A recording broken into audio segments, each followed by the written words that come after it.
Portrait of the Artist as a Young Man. Right. So I just finished reading it, and I've got to say, it was a pretty good book. Basically, it's like a semi-autobiography about James Joyce and his life. But instead of calling himself James Joyce, he calls himself Stephen Dedalus, which is a like interesting name that he also uses in Ulysses. But Stephen Dedalus, it's an interesting name because I don't remember what the thing was about Stephen, but Dedalus is the is Icarus's father. He's the guy who made all the little machines, made the wings for him and Icarus to fly away. He's also the guy who made the cow robot that like created the Minotaur. So, anyways, he's got that cool name. But basically, it's or what's known as like a Künstlerroman. So instead of like a Bildungsroman, which is a coming of age story, it's about like going from childhood to being a man.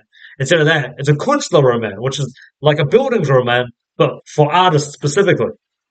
So basically, what happens in the book is basically it talks about James Joyce growing up. I'm sorry, Stephen Dedalus growing up. So he grows up. He's in Ireland, and the entire thing sort of about his faith with the church and how that sort of interplays with his life. Because during his entire process of growing up, religion is always there. At the start, it's sort of minute. He goes to like a boys' school. I think it's called Clongo's school, and he like goes there. He plays sports. He does like the boy stuff. As like a kid, and then as he grows older, he gets more challenged. So there's this like episode where a bunch of the school boys do something that's a little bit freaky. I think it's like a sort of like a homosexual thing, which was not like accepted at the time. Obviously, we see that now. It's like okay, that's I mean you know it's relatively more accepted, but back then it was not accepted. But basically, what happens is there's sort of Joyce. He goes to school, he learns Latin, and he breaks his glasses in one episode. He breaks his glasses, and then he gets like the teacher really like goes off on him. I think it's priest or something. One of his teachers because he goes to like a Christian school, a Catholic school or something, and then he really goes off on him. And basically, what happens is he goes like, "Oh, you like you've broken your glasses on purpose to get out of class." But Stephen Dedalus, he's like, "Well, no, I didn't. I broke these on accident. I didn't try to like get out of class by breaking my glasses. They actually just broke." But he didn't hear it, so he goes off to this other teacher. He's like, "Please excuse me. I swear I didn't break these glasses." But there's sort of that like religious tension there already. He's starting to sort of question, things that are going on and like stuff like that. But anyways, let me yeah. So what happens after is basically what happens is his family starts to get sort of destitute. So his father like loses so because his father's I think is in like a resistance movement. Like he's trying to resist lots of the new forces, he's trying to like stay Irish, stay but his father's like his money's sort of drying up and he's turned to the drink and so he and his father sort of go to the countryside, and there's that sort of thing. Uh, so that's that. And then afterwards, Stephen Dedalus he grows up. He gets a scholarship to go to the school to like learn more stuff, and that's where he's like sort of he's coming of age. But then his religious sort of the religious tension sort of comes back because what happens is Stephen Dedalus he commits the cardinal or grand sin of he sleeps with a prostitute because he's a young man. He has the funds, so he does it. But obviously, he's a Catholic, and you're not allowed to do that because it's you can't do that. So he gets into so like he's really over it. He's like, oh, I can't believe I've done this. Like I'm gonna get killed. So when he goes to like do his confessions and he does like his testimonies, like before the priest, like and he goes over and he's like, "I've got to be honest with you, I have slept with a prostitute. I know I can't do it, but I also don't because perjury is one of the greatest sins.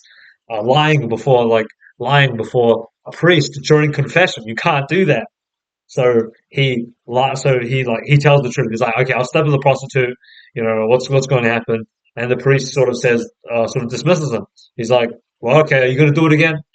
No, then just don't do it. Like this is awful. You cannot do this. And so that happens. So he does that, and then the guilt sort of just weighs on him. Actually, though, because he thinks like, oh, like I've like I'm just like yeah, like it's just he thinks I've slept with this prostitute. I can sort of never go back to being like pure again and stuff like that. And so that's a whole thing where he sleeps with a prostitute, and there's a giant passage of him just doing religious studies, of where it's like a priest or something, and he's just talking about hell, and he's like, hell's awful. It's like the worst place on earth. He's like, it's dark. It's like you're perpetually hot. You're always on fire. Like the entire thing is like it's terrible. You're always like he makes hell sound really bad. He's like, we have to strive to be good people, to not be sinners, and to like not face like purgatory. You got to be a good person. And then blah blah blah blah blah. Fast forward. So Stephen Dedalus, he's a great student. He gets like top of his class, and then so the priest and stuff, and they're like, oh, like we want to recruit you. Like you've been a good guy, so why not give it a think. But Stephen Dedalus doesn't want that because he's sort of coming of age, and he's coming into his identity as an artist. He really wants to like focus on this new aesthetic kind of like ideal, and so that's what he focuses on. But to do that, he also sort of has to relinquish religion. Like the two can't exist simultaneously. So what happens is Stephen Dedalus once again he gets into conflict about religion, even though he's had all this religious education. There's like a whole like the book is like five chapters, and one entire chapter is just like talking about like religion and like how bad hell is and that whole thing. And so he gets back into conflict, and obviously, everyone. His mother tries to convince him. She's like, stay with the church, stay with religion. Like, what are you doing? And his friends also, they're like, you are crazy. You are actually insane. Like, why are you doing this? Like, don't give up like religion. Um, and he sort of doesn't listen because he has this epiphany about this girl that he sees with like I forgot what it was, but she was Joyce does this whole description about her. It's really beautiful. It's like I forgot what color hair was like. Emphasis on that. I think it was like black hair, like, and he just sees her like I think it was like by the water. But anyways, he has this epiphany, and he's like, "Oh man, this is what I want to do. Like this is my life now." And so basically, at the really end, he gives it up. So he's like, you know what? I'm becoming an artist, and I'm not going to do this religion thing anymore. And he's sort of like rejected, kind of outcast. And he's like, I'm going to go like create my own race. I think it is. Let me just check here. But the book has lots of like the book is it's a lot. It's a good book, but oh yeah. So at the really end, he says, "Forge in the smithy of my soul, the uncreated conscience of my own race." So it's sort of like a new nationalist thing. At the time with the Ireland, there's sort of like a revival thing going on, and there's just that like new thing of like Irish identity. But yeah, but the book is like sort of a tough read, not as in the you know writing's really hard to decipher.